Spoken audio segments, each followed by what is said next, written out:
గత political term 2018, 19 political term కాలంలో అంటే తెలంగాణలో కేసీఆర్ గారు ముఖ్యమంత్రిగా ఉన్నారు, ఆంధ్రాలో జగన్మోహన్ రెడ్డి గారు ముఖ్యమంత్రిగా ఉన్నారు. ఇద్దరు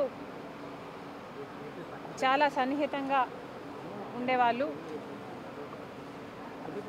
ఒకరికి ఒకరు అన్నట్టుగా కేసీఆర్, కేటీఆర్ గారు జగన్మోహన్ రెడ్డి గారితో చాలా మంచి సంబంధాలను మెయింటైన్ చేశారు. అసలు వాళ్ళ సంబంధం ముందు రక్త సంబంధం కూడా చిన్నబోయింది. తెలంగాణలో ఫోన్ ట్యాపింగ్ జరిగింది అన్నమాట ముమ్మాటికి నిజం. మరి ఈ ఫోన్ ట్యాపింగ్ వ్యవహారం తెలంగాణ ముఖ్యమంత్రి, ఆంధ్ర ముఖ్యమంత్రి కలిసి చేసిన జాయింట్ ఆపరేషను లేకపోతే ఇది షేర్డ్ ఇన్ఫర్మేషను నాకు తెలియదు, కానీ ఒక మాట అయితే స్పష్టంగా అర్థమైంది.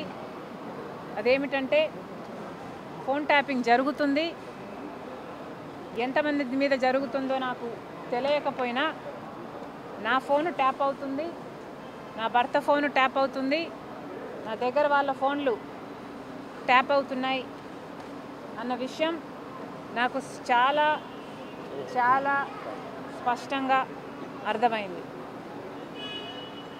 అసలు మా ఫోన్లు ట్యాప్ అవుతున్నాయి అనే అంశాన్ని నిజానికి నిర్ధారించింది వైవి సుబ్బారెడ్డి గారే. స్వయంగా వైవి సుబ్బారెడ్డి గారే హైదరాబాద్లో మా ఇంటికి వచ్చారు. మా ఇంటికి వచ్చి మా ఫోన్లు ట్యాప్ అవుతున్నాయి అన్న అంశం నిర్ధారిస్తూ మా ఫోన్లు ట్యాప్ చేసిన ఒక కాన్వర్జేషను, ఒక ఆడియో కాన్వర్జేషను, వాళ్ళు ఫోన్ ట్యాప్ చేసిన కాన్వర్జేషను నాకే వినిపించారు.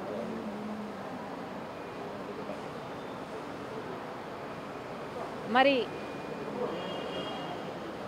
ఈ విషయం సుబ్బారెడ్డి గారు ఇప్పుడు ఒప్పుకుంటారా అంటే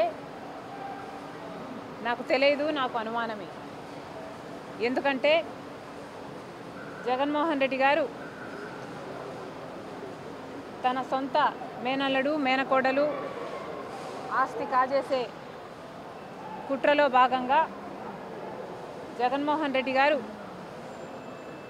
సాయిరెడ్డి గారికి, సుబ్బారెడ్డి గారికి ఎలా ఒత్తిడి చేశారో, ట్యూషన్లు పెట్టి మరి మీడియాలో ఎలా అబద్ధాలు మాట్లాడిచ్చారో సాయిరెడ్డి గారు స్వయంగా చెప్పారు. కాబట్టి ఇప్పుడున్న పరిస్థితుల్లో మరి సుబ్బారెడ్డి గారు ఈ విషయాన్ని ఒప్పుకుంటారో ఒప్పుకోరో నాకు తెలియదు.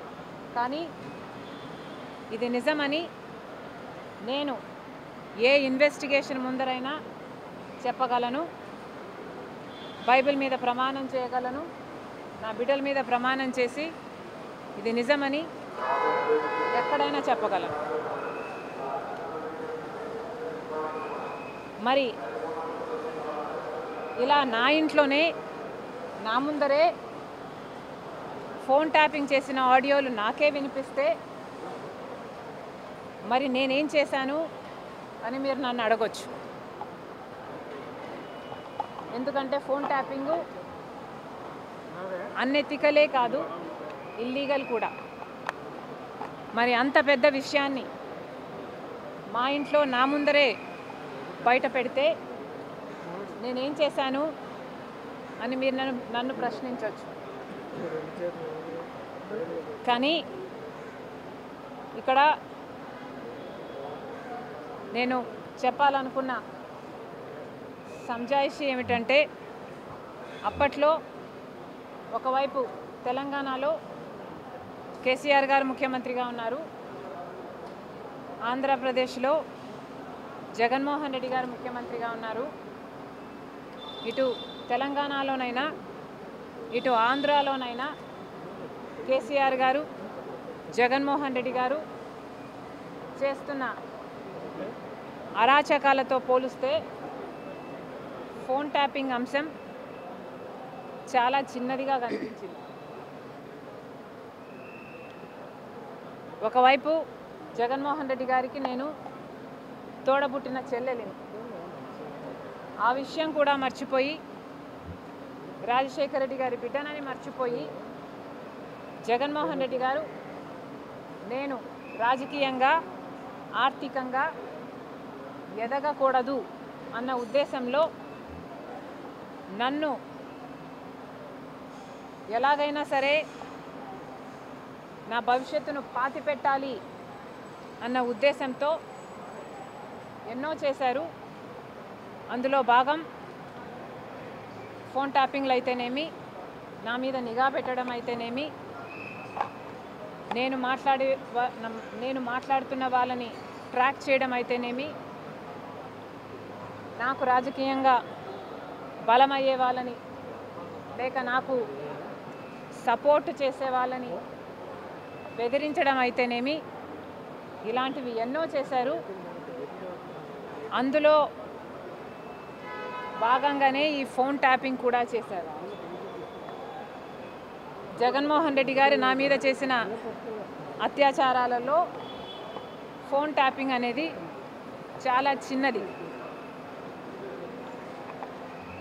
అసలు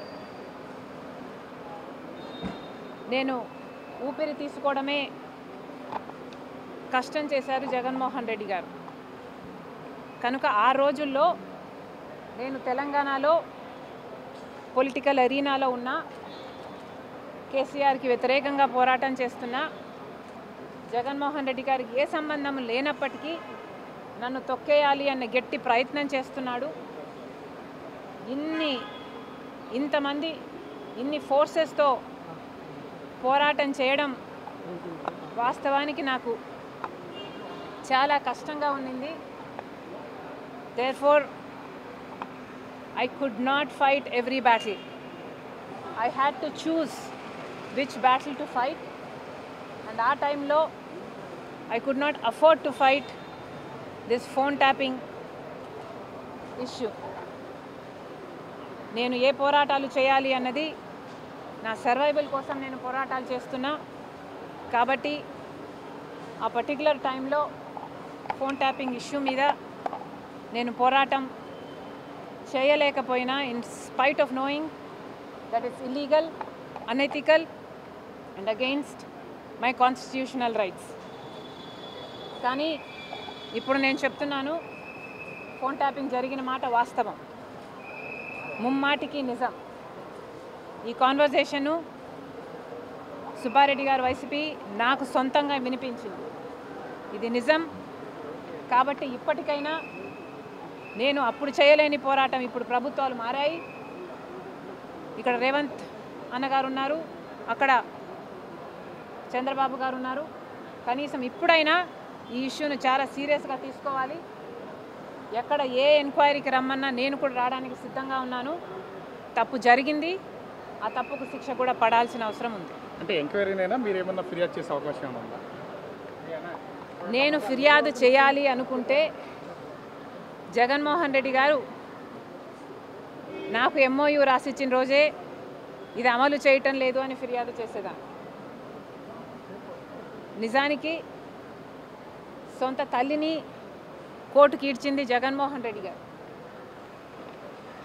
నాకు పర్సనల్ గ్రడ్జెస్ లేవు అని నిరూపించుకోవడానికి మేబీ నేను పర్సనల్ ఫిర్యాదు చేయకపోవచ్చు. కానీ నేను చెప్పాలనుకుంటున్నది ఇది సోషల్ ఇష్యూ. ఇక్కడ తప్పు జరిగింది, చాలామంది ఫోన్లు ట్యాప్ అయ్యాయి. ప్రభుత్వాలు should get to the bottom of this. కాబట్టి ఇన్వెస్టిగేషన్ జరగాలి, శిక్ష పడాలి. అంటే అప్పట్లో తెలంగాణలో మీ సర్వే అవుతున్నారు కాబట్టి తెలంగాణ గవర్నమెంట్ కూడా అప్పట్లో జగన్మోహన్ రెడ్డి గారికి సహకరించింది అనుకోవచ్చా పూర్తిగా మీ ఎదుగుదల లేకుండా ఉండడానికి? ముమ్మాటికి జగన్మోహన్ రెడ్డి గారు కేసీఆర్ సంబంధం, జగన్మోహన్ రెడ్డి గారు కేటీఆర్ సంబంధం ముందు రక్త సంబంధం కూడా చిన్నపోయింది.